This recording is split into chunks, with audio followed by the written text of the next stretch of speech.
What's up, good people? It's your boy C. Wit from Boys to Gentlemen. Hey, I had the opportunity to go and lecture at ACU for a couple classes today. Shout outs to my boy D. Aaron Morrison. I really appreciate the opportunity. Thank you so much for sharing your class and your space with me. Had a great time doing it, but this is going to be a continuous thing. Coming back, having the opportunity to lecture, it was phenomenal. I'm not even gonna get into it because you're about to see it here in a second. Here's the link. This was my opportunity to speak to the class. I hope you enjoy. Everyone. Hi. Hi. Oh, that's so comfortable. I like that. For those of you who don't know me, my name, I don't think anybody in here knows me. My name is Chris Daugherty. I often give the same statement anywhere I speak, and it's going to be especially important today. I am very big on respect, but that is not just you respecting me. I need every last one of you to walk out of this room feeling respected and valued by me, and I need your help with that, because we are going to talk about some taboo topics. Aren't y'all ready for that? Yeah. Yeah. So, I'm pretty sure you're not estranged. I don't know how Mr. Morrison teaches, but I'm pretty sure he's not the one to really bite his tongue too much. I don't know, maybe I'm telling him. He don't care, he should have been here, and then he could have defended himself. But, well, I'm not sure if he had the same conversation in class. Are y'all talking about empathy? Is that correct? A little bit? Okay, so, go ahead. Somebody's gonna tell me what y'all talking about? I'm not sure. Anyways, we're gonna go with empathy anyway. So, one of the things about empathy is it's very hard to have empathy when there's such a lack of understanding for stereotypes and generalizations. Sometimes we can try to develop our empathy without real self-reflection of just where we are.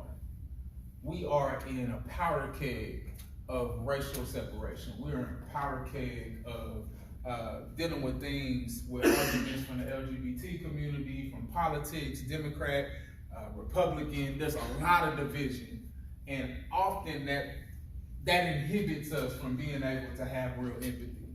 It's hard for me to look at somebody and see where I'm trying to get when it's hard for me to look at them in the first place, because it can be so offensive based on my values or codes. So we're gonna do two activities, and my request for these activities is that you do not try to, because you will fail.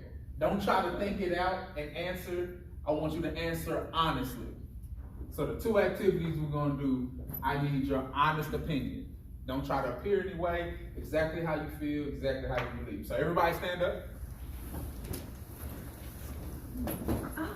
So one of the core beliefs in America is the value of hard work. How many rags to riches stories can we come and show people that came all the way from being homeless to being multimillionaires? Hard work has been a cornerstone of American history. And we see it everywhere with an example. So my first activity is going to be you making a simple decision. I'm gonna ask a question, and you tell me which side that you stand on. And the question is, does hard work trump, no pun intended, DNA? So, think about that question for about 10 seconds. I'll repeat it again. Does hard work trump DNA? Now, if you believe hard work trumps DNA, I want you to come to this side. If you believe DNA trumps hard work, I want you to come to this side.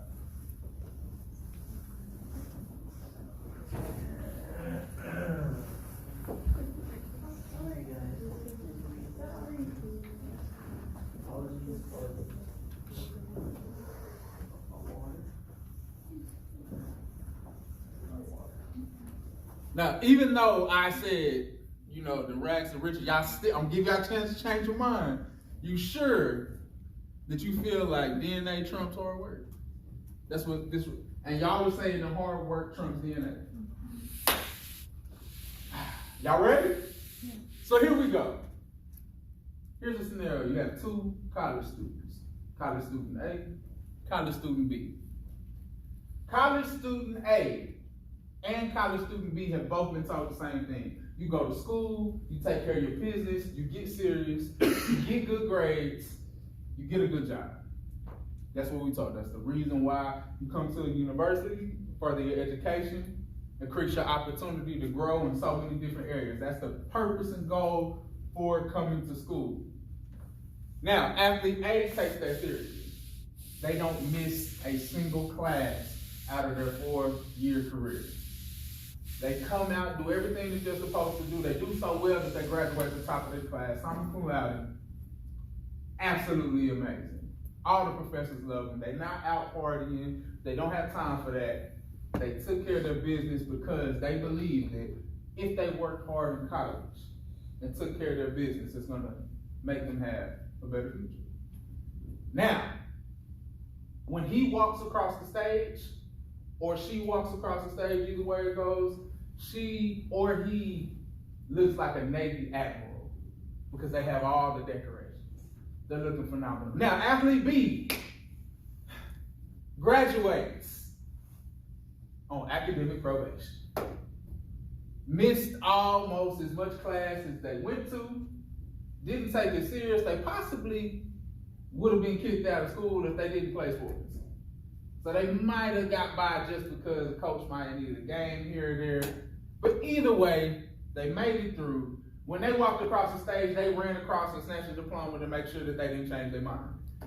So that's the situation that we're dealing with. Both of these two people graduate from the same major. They leave, they apply at the same place. And in this same place, they come to the final rounds of the interview. They go through all the rounds, student A and student B. Student B stands up, walks over to student A, looks student A dead in the face, and says, I shouldn't be here. Says, I did not take school serious. Oh my God, when they were asking these questions, I didn't even really know. I just said something. I remember you in class. You always had it together. You have all of this knowledge. You're perfect for this job. I'm overwhelmed. Question. 100% honesty. If you were student A, how confident would you be that you're about to get that job? Pretty confident?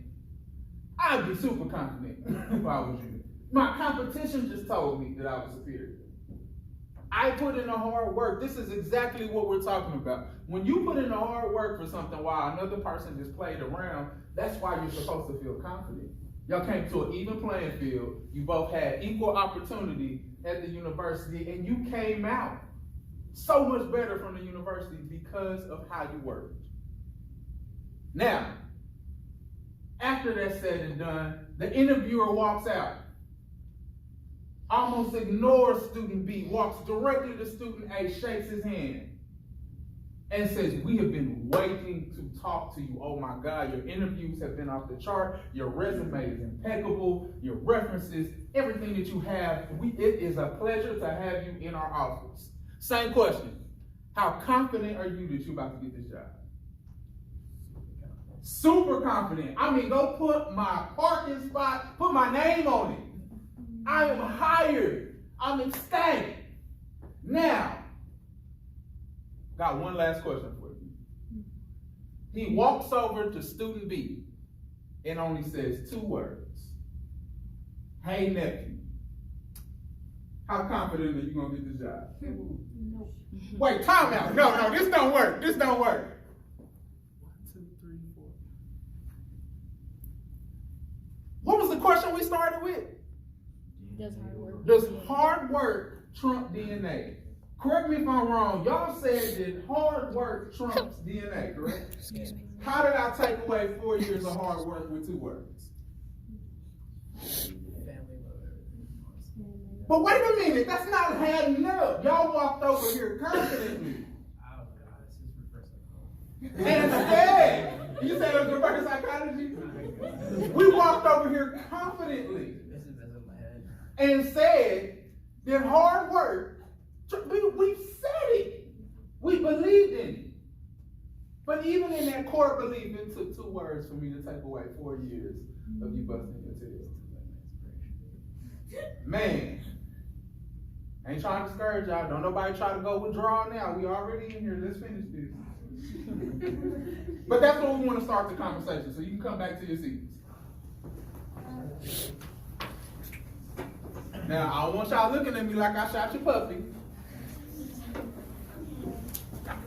The purpose of me bringing this scenario up is because in order for us to have the conversation that I'm looking for, we have to start to unpack some of the lies that we carry out and believe. That simple statement that I just asked you, that little activity exposes one of the most separating beliefs that happens in this country. Because now, I'm going to talk about one of the most taboo subjects. Some of y'all probably want to walk out right now. I'm going to tell you right now, you don't want me to say these 2 words. But we're going to talk about it briefly. So I'm going to put this word out here. And we got one more activity, and then we'll finish up the conversation. The word is white privilege. Oh, I saw some of those faces. Oh my God. I don't want to talk about this. But here's the thing. Disclaimer. I feel like we have grossly perverted the meaning and context of the word white privilege. And the way that we've done that is by hijacking narrative and just going with the generals. Now, a lot of people are going to struggle with answering this question, but I'm going to ask it and just ask for you to be honest. Please raise your hand if you believe white privilege exists. Dang, almost everybody. If you don't believe white privilege exists, I'm not going to put you on the spot. You thought I was going to ask you to stand up, didn't you? But I got one more scenario I want you to put through. I want you to be just as honest with this one as you were before. So here is the scenario. Instead of students, now we have 2 athletes. We have athlete A, we have athlete B. Athlete A and athlete B have ran the 100-meter dash for 4 straight years. Athlete A has won every single time these 2 athletes race. Now, it started off with a huge margin. Athlete B progressively got closer and closer and closer, but when he got too close, athlete A buckled down and put even more work in to make sure they stayed ahead, pushing past injury, everything that came against him to make sure that he could finish before athlete B, winning every race. So they're 1 and 2 all the time. With just that information, let me ask the question. Please be honest. Who would you say is the superior athlete? Athlete who? B. Why is athlete B? I love when people do it. They go for the good. Why is athlete B? Now let me make sure. Athlete A has won every race. Athlete B has never won. Why did you say athlete B? Because athlete B seems like he's always trying to do better and push himself. Do you know that? No, but he's always getting closer and closer, and athlete A was just kind of like confident that he's going to win. But That's not what I said at all. What did I say? Athlete A works extremely hard and pushes himself even farther, even though he was winning. You still feel like athlete B is a superior athlete? I don't know what I'm thinking. Athlete B, because they keep losing, but they also keep working. So does A, even though he's winning. I'm just looking for, because here's what we do. Somebody poses this question, and we try to think, oh, where are they coming from? We don't just answer, because the reality is, if I told you that you had to choose, if you're a football fan, if I told you had to choose between the Patriots and Miami right now, would you hear any type of question about which team is superior? No. What would be the determining factor for that? One has one win and one has one loss. Clear, cut, and simple. We would say the Patriots. But because I'm posing the question, we hop in our mind, we want to say what we think is the right answer instead of what we really believe.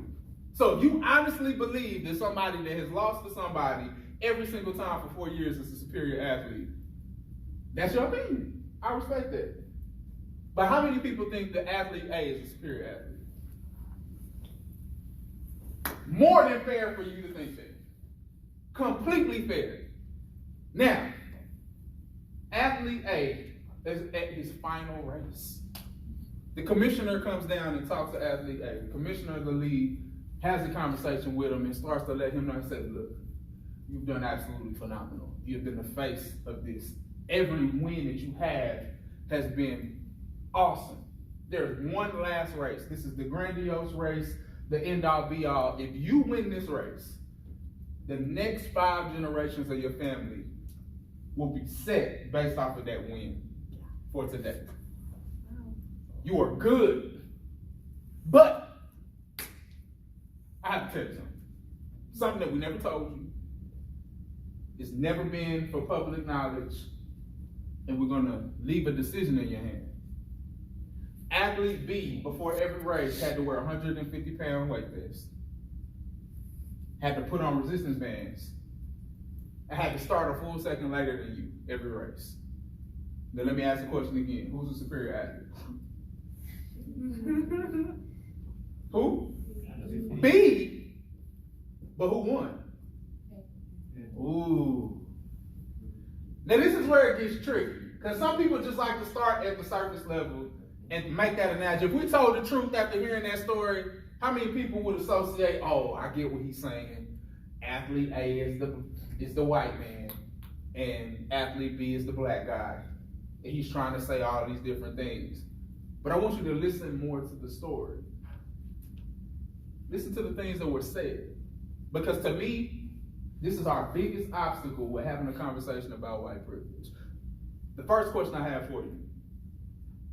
Did athlete A work hard? Yes. Tremendously hard. Heart and soul. Made sacrifices. Took time away from his family, sacrificed his body, sacrificed his time, resources, things that he cannot get back. It may have been days where he sat back and had to talk to his child or talk to his wife, missing things that he can't get back with the promise of, I'm doing this for a better future for us.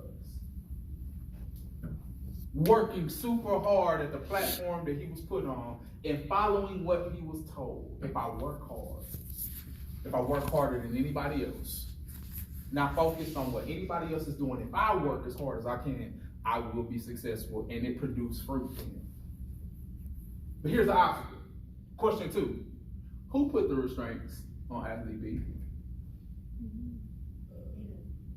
Who? Athlete B put the restraints on himself? He made the decision to. How? Obviously, somebody had to ask him if he'd be okay with that. Oh, this wasn't optional. It was either put them on or don't run. Well, it's still a decision. Absolutely. Fair enough. But who made that the decision that he had to make? Was it athlete A?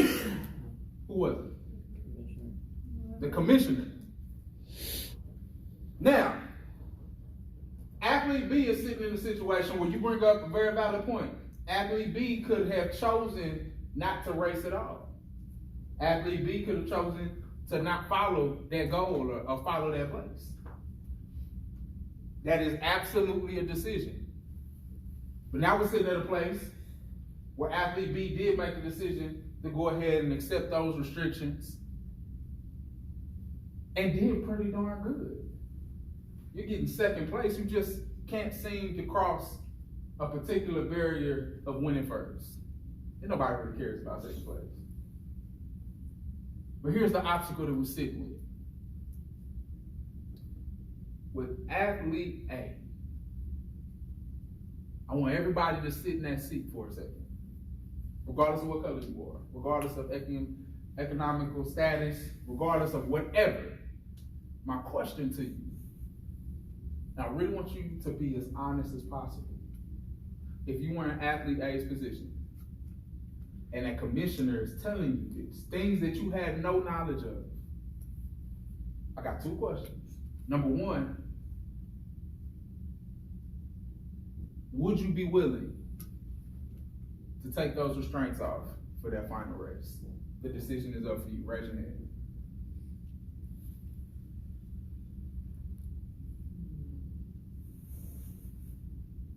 Hey, I commend you. And no shame to anybody that didn't raise their hand, because I still can't answer that. Because I don't think you understand, everybody understands the gravity of what I just asked. But before I finish that out, the second question is, out of those who would take the restraints off, how confident are you that you're going to win this race? Not very confident. Is somebody beating me a second? Is somebody barely losing to me a second after with an extra 150 pounds in a resistance? What's going to happen if those come off? It's not rocket science. They're going to blow past me like I'm not there. And you know what that makes you? Irrelevant. Now, the reason why I commend y'all is because you said you would take the position of relinquishing everything that you worked those 4 years for. So I want you to imagine being a senior after working for everything that you had, every test that you took, every paper that you wrote, and right before you accept that degree, it's all left up to you, because if you accept that degree, you walk right into the game plan and the path that you walked with, or you take it away, no refund. Still got to pay those student loans. Still have to deal with turmoil of going through school for all that time and all the things that you passed, missed on, the sacrifice for your goal, and you push that away because you found out that your scholarship and the money that was able to get you this degree came from an unsavory place. It came from somebody doing something to somebody else. If you found out that somebody else that was working hard had their scholarship robbed from them, and that's the reason why you're about to graduate, would you be able to turn over that 4 years of hard work? You know what probably the first thing that will come to people's mind? I didn't do it. I don't like that it happened. That's the number one option. I can take the road of I wasn't personally involved with that situation, so therefore it sucks. But do I really have to go back to my family? And again, I respect everybody that raised their hand, because I can't answer that yet, because I have a family. I have little boys that I'm responsible to. So imagine those 4 years of me going out, taking and missing their birthdays, having to travel to other places, not being available for their games, my wife not being able to see me not being able to provide for particular things because I am focused and I'm waiting on this big payday that I invested in, and here it is, I'm one step away from it for everything that I work for, and you're asking me to toss that all away for something that I had absolutely nothing to do with. To me, I feel like that's unreasonable. It's difficult. It's very uncomfortable. So anybody with the gumption to be able to make that decision and stand by it, please let me bow to you. Because even at 35, I'm 34, I'm not that, whatever it is that you are, to be able to make that decision. I can't even put words behind that. Courageous isn't enough. But let's go back to this obstacle of why that word, white privilege, is such a problem. Because here's the narrative for white privilege. White privilege is, you can just do everything because you're white. You didn't work for anything. Everything was just handed to you. Sounds real familiar to Athlete A. Athlete A busted his tail, as many white Americans do. All they did, no different than student A and athlete A, I think everyone that's sitting in this room has heard that narrative of hard work, going to school, getting good grades, going to college, getting a good job. Is there anybody that hasn't heard that narrative? Raise your hand. Because that's what we tell people. In essence, that's what we believe. But at what point do we go back and hold an accountability to how true that is? I just gave you that example. But there's, for some reason, you know why those two words were so powerful. Now, how many of you have lost a job because you were the most qualified candidate out of everybody and somebody was related to the person that hired you? Got one person. So how do y'all know that those two words are more powerful than your hard work? See, that's the problem. We know things that we won't acknowledge. We are willing to lie to keep up with something because we hadn't had that opportunity to reflect, to say, you know what, that's a bunch of BS. Now, how many of the narratives fall when we take a real account to just what that carries? How many different things do we have a struggle with? Because I want you to really understand how deeply connected the things that I'm talking about. Y'all probably thinking, what does this have to do with empathy? It has everything to do with empathy. Because how can I truly offer empathy when I haven't taken the time to understand somebody's struggle? How do I really have understanding and compassion for somebody when I'm still simultaneously trying to hold on to something that I know is not true? I don't mean to bust anybody's bubble, but I need you to understand you live in America. There are some phenomenal things about this country. Absolutely wonderful. But we have a very, very dark past. And it's particularly relevant when it comes down to race. And that's something we haven't healed from. That's something that we haven't addressed. We just put out generalizations. Had a conversation with a gentleman not too long ago, and it was about Kaepernick. If you're not familiar, Kaepernick kneeled for the national anthem, and people went in an uproar. It was rough. And so he was going on these rants, and he was talking, and he was saying all these different things, so I responded to him, and probably right after that, I had somebody else to really be frustrated and angry, and oh, we talk about race too much, that's the problem, and all these different things, and start talking about Black Lives Matter. We have all these narratives we want to go to. And I ended the conversation with something that I still haven't received a response to. So I offer the same thing to you. Brace yourself, it's a very uncomfortable statement and question. But do you realize that we live in a country? We like to say post-racial. We like to lean to the nicer things. You know, we're on ACU campus, good old Abilene, Texas. No racism here. That doesn't exist. Nothing of the sort. Even if it does exist, I don't have anything to do with me, I don't care. But let's go about environment. We live in a country where the Black Panther Party was on the CIA's list for a terrorist organization with not one single death or organized act of violence towards anyone. But you also live in a country in 2019, in a cold day in November, where the KKK can get legal permission and police protection to come and hit a rally in public. Talking about an organization that had 9-year-old babies hanging from a tree in front of church. They can get legal permission to come and spew whatever they want out of their mouth and protected by the First Amendment.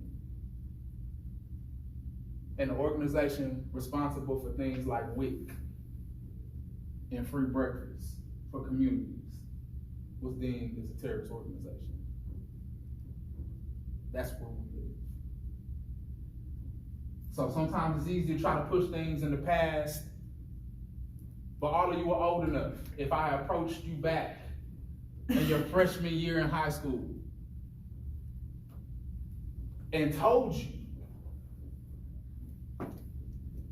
that in just a couple years, the KKK will come out without masks, will rally, actually kill a couple people at a rally, and march with tiki torches. And then the president comes out and struggles with saying it was good people on both sides. Would you believe me? Just stop and think about it for a second. Regardless of where you're from or what you're doing, would you have believed that narrative to be true? Can we acknowledge that that happened just a couple years ago? Do you understand the gravity of having to look at a young Hispanic child who is in tears and crumbling because a teacher felt comfortable enough to say build a wall while that kid is struggling with immigration issues? But yet we say there's no racism. We say there's not option. And let's not leave out the fact of the beautiful, lovely, wonderful, kind-hearted white people that are instantaneously associated with all the vile and nasty racist acts just because of the color of their skin. That's something that's on all of our plates. But the obstacle that we sit in right now, the answer to all the things that I just brought up, was the opportunity for us to have a conversation with somebody that we don't have to have. The opportunity to go and understand the problem that if you ignored it, had no effect on you. Each and every one of you can walk out of this room and never think one single time about anything that I said today, and your life wouldn't be much different. For some of you, we can talk about all of these things and you can push it off to the past, but also, you might be walking next to somebody whose family is trying to address their family being gunned down by the police. You possibly might be going to class and sitting right next to somebody that's trying to hide the damage that they've experienced by the subtle racism of this campus. It's not time for us to point fingers. It's not time to get into our particular wars of who started it, what it came to, all this different stuff. It's time for us to sit down and have a real conversation about what human beings are going through. Not the attack. Not the cliche way of just putting everything on white people because you did everything. I'm sure the millennial today was the architect of slavery, right? They created it. That's how we act.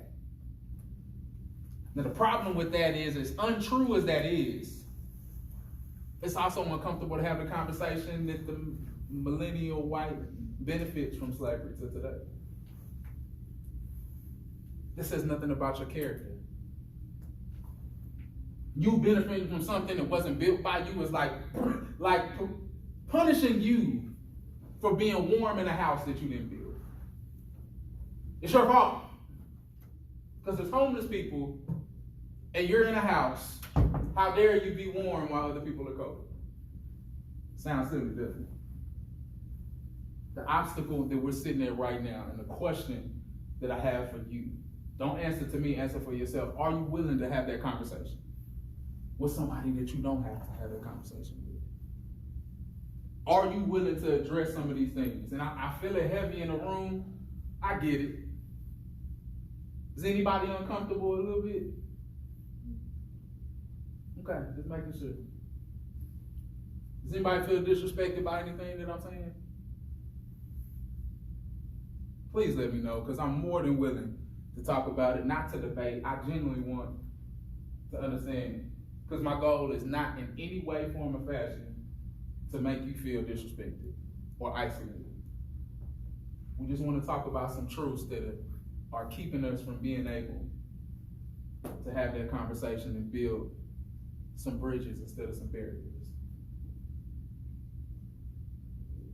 Now, on a lighter note, now that we've talked about all of the ugly things that are out there, some of the things that I see that are extremely positive, is I've had people come to me and see me as human. On this campus, I've had the experience of both feeling like a rotten piece of meat that nobody cares about and discarded, and the privilege of feeling like an actual human being. And they came from the same type of faces. I've had people on this campus as professors back in 2004 and 2005 that questioned my academic integrity because somebody like me probably shouldn't be able to write a paper. Well, where did you get this from? What? This doesn't seem like, oh, well, who helped you? I wish I could find that person so I can send them my book. I've also experienced people look me in my face and act as if they're not saying what they're saying. We love to say the word no offense, right? So I had somebody walk up to me and we're having a conversation about dads and everything. Walks up to me and says, "Do you know who your dad is?" Now, I don't know what sting more. The fact that he said it, or the fact that I didn't know who my dad was. Even in him being a jerk, he had accuracy. Now, I know I'm not the only person that doesn't know what a biological father is, but the obstacle of feeling that frustration. And his answer to me flaring up and being frustrated, "Man, why would you ask me that?" He's like, "Whoa, whoa, whoa, don't get so aggressive. Didn't mean any offense." That's all it takes. Now, how many in your heart of hearts, how many of y'all could honestly say that that man meant no offense to me? It's clear as day. How would I prove it? What type of ramifications would there be? And that's the thing that burns. When it's there and it can't be talked about because it can't be proved, when a person can subtly disrespect everything that is about you and wipe it all away by, "Oh, I didn't mean anything by it." That's the frustration that you're walking around the campus with. But I've also had people that saw me as much of a human to come and defend me in a place where I could literally have been arrested for absolutely nothing I did, but somebody that saw me human enough came in and exerted. And I'm gonna step back for something. I'm gonna tell you why I don't run away from the title of white privilege, because I'm a product of white privilege. And the reason why I say that is because I had white people in my life do things that my grandparents or no other adult black male in Abilene, Texas, or black female in Abilene, Texas could have done. How many black females or males in Abilene, Texas do you think could walk up to a cop, pull a child out of a cop car and begin to berate the police officer, threatening to have their job by the end of the day? Because if you know him, I don't even know if the mayor could do that. But I've witnessed this happen for me. And as much as I appreciate it, it still hurt. I appreciated the kindness, but it also put a thumb in the wound of the reality that they're the only one that could have did that. Understand that things that you can do, you don't have to hold a rally. You don't have to do all of this, and you don't have to write new legislation at this point. We can't even get to that place until some of us start showing a little more kindness and consideration and humanizing people. The reason why it's so to be able to show empathy is because we haven't humanized people. And what I mean by that is, how many people is it easy for us to just look at the surface of their circumstances and flat out ignore the root of what's got them? I'm gonna close with an activity I do. I have a mentoring program called From Boys to Gentlemen, and my book is called From Boys to Gentlemen. You can check it out on Amazon. It'll probably be on campus pretty soon. But one of the things I do is I'm talking to young men and I'm trying to get them to understand the concept of treating a woman like you want your mother, your sister, or daughter to be treated. So right here in this parking lot at ACU, I'm driving to school and I'm listening to a Lil Wayne song. As I'm listening to the song, one of the lyrics was so grotesque. First thing that came to my mind was I hit somebody with a car if they said that to my sister. Right back, got kicked right back to me and hit me in my gut. It said, why is it in your car? Ooh. I don't like that. That didn't feel good, but it was a real moment for me. So I said, how do I share this epiphany? How do I share what just happened to me with other people? And that's why I started my mentoring program at Cobb Park right here in Abilene, Texas. And I took these group of young men and we went into what's probably a utility closet right now, but one of the rooms that we had, and we're sitting down, we're having a conversation. I started asking them about music and media, and this is the activity we did in 2 parts. The first part was, I want you to give me your top 3 favorite rap hip hop songs, top 3 favorite rap hip hop videos. Let's just say everything that they picked had a naked woman in it, talking derogatory towards women. It wasn't anything that was saying, oh, treat her like a queen, respect her. It didn't have anything like that. B, get in my car. Tit drill. Pee popping. Those are the songs that were being chosen because that's what was popular at that time. So they're giving each other dap, congratulating each other. Oh man, I love that song. Man, oh, her butt was so fat. Oh yeah, that was a constant conversation that was rallying about. Teenage boys. That's what they're talking about. Then they step back. And I asked them to pick the 3 most important women in their life. And of course, it's their mother, their sister, their aunt, granny, all these different people. So I said, this is what I want you to do. I want you to take song 1, video 1. You're going to dedicate that to person number 1. They're going to star in the video. Uh-oh. Let's just say no more hand claps or dap or anything. Nah, they was looking at me just how. So they literally went from What? Not my mama. Oh, I'm petty, so I kept going. I said, song 2, video 2, you're going to dedicate that to person number 2, they're going to star in the video. 3 has got to be better. It's got to be better. Song 3, video 3, you're going to dedicate that to person number 3, they're going to star in the video. So they mad. They are mad. At-risk kid, they cussing at me. I sit back, I stopped them. I said, whoa. Why you so mad? I said, Mr. Chris, you said this class was about respecting women. I shoot somebody if they play that song from my mom. I'll burn the whole set down if they have my little sister in there looking like a little hoe. I said, well, the question I have for you, I feel where you're coming from. I feel the tension. Do you realize that every last one of those women is you're subjecting to just being your lustful object? That's somebody's mother, that's somebody's sister, that's somebody's auntie, that's somebody's cousin, that's somebody's baby. And it was silent for 15 minutes. But it's always one. Always one. And this is the point that I want to get to. There's always one that comes out and has a statement. But Mr. Chris, my sister ain't no hoe. My mama ain't no hoe. I said, man, I feel you. I get that. And this is the point I want to get to, surface versus root. So I come to him, I said, we're going to do one more activity and then we're going to close out. This is what we're going to do. I want you to pretend like I'm not Mr. Chris right now, I'm just one of the boys. I said, all right. I said, the only thing you have to do is be 100% honest. Okay, we got you.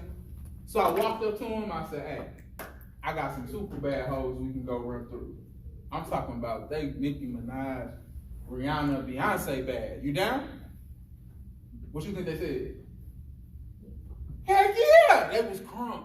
They was excited. Talking about what they was gonna do. Yeah, everybody, right back to the hand up that quick. I said, yeah, okay. Then we did the second time. I said, we're gonna do this one more time. I want you to do it exactly how we just did it. Be 100% honest. So I walked up to him. I said, I got some super bad young ladies you can go run through. I'm talking about they Beyonce, Rihanna bad. Yeah, they've been molested since about the age of 9. Had all types of domestic violence that they went through. They had all types of self-esteem issues. Really, all they're looking for is a man to show them love, really from a father. So what we're going to do is we're going to make them think that we love them, but we really don't. And we're going to smash them and leave them even more broken than they were before. Some of them might get pregnant, but that's not our fault because so many of them slept with it. They'll be embarrassed to try to find out who the daddy is. Who down? They looked at me like, Mr. Chris, you horrible. I don't know if I want you to be my mentor no more. How could you say something like that? Instantaneously, most of them couldn't get past the word molested. As soon as they heard that, that changed the entire frame of thinking. And I said, okay, I hear you, but there's one more part that I have to get to. See, here's the issue. I just told you about the same females both times. This one time I called them a hoe, the other time I told you what they've been through. That's what happens now. If I tell you this heinous act happened, we feel comfortable with attacking what that person did just because it's publicized, and we don't know they may have got tenfold and produced them to get into the situation that they're in. It's easy for us to talk about somebody that committed a crime or did something heinous and not permissioning that at all. It's horrible, but at what point did they receive that grace? At what point were they saved? What point were they protected? And if I have to know that before you committed that crime, that you have been drugged through the mud on every social level possible, it's a lot harder for me to just look at you with my look of scorn. But if I don't know that, how easy is it? How easy for me to share without even reading the article? Something that plasters somebody's face with a headline. It's pretty easy, isn't it? Would it be easy to share that if you knew the whole backstory? If you knew what that person had been through? It just makes it a little bit more difficult. But the obstacle is we don't have to do that. So that goes right back to the request that I have for you. I'll leave the last couple minutes for any questions somebody might have. But how do we get to the place where we have a conversation with somebody that we don't have to have? That's the end all be all. So my request to you in closing is, do you have it in you? And it's okay if you don't. But do you have it in you to have a conversation with somebody that you do not have to have on a topic that you are completely uncomfortable with? That is my request for today. Your rules, your game, the only request that I have is that you listen to understand and not listen to respond. Be bold enough to really sit down with somebody that may be impacted by legislation and say, hey, you know what, let me put my political stance aside. How do you feel about Trump? How do you feel about immigration? And step aside from a second of everything we've been taught, everything that we've been able to develop, and sit in a place and say, I'm going to listen to this person to try to understand, and that's empathy. This little fake empathy that we talk about, that's not going to do anything but offend somebody. But really try to understand the shoes somebody stands in is one of the most powerful tools that you have, and it makes humanity possible. Because if we keep at the rate that we're at right now, it's not. It's not possible to be humane to people when we believe lies like we opened up with. Because how many people are not successful? Oh, the equation is they must not have worked hard. We kind of already shot that one down, didn't we? So be bold. Have that conversation. Any questions? Oh, y'all can make it easy too.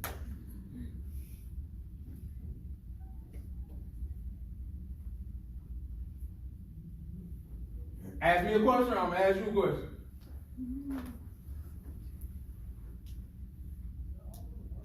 Okay? Question. Who ready for Thanksgiving?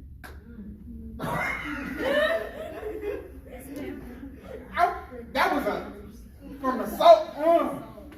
What dish was you tasting when you said that? Yes.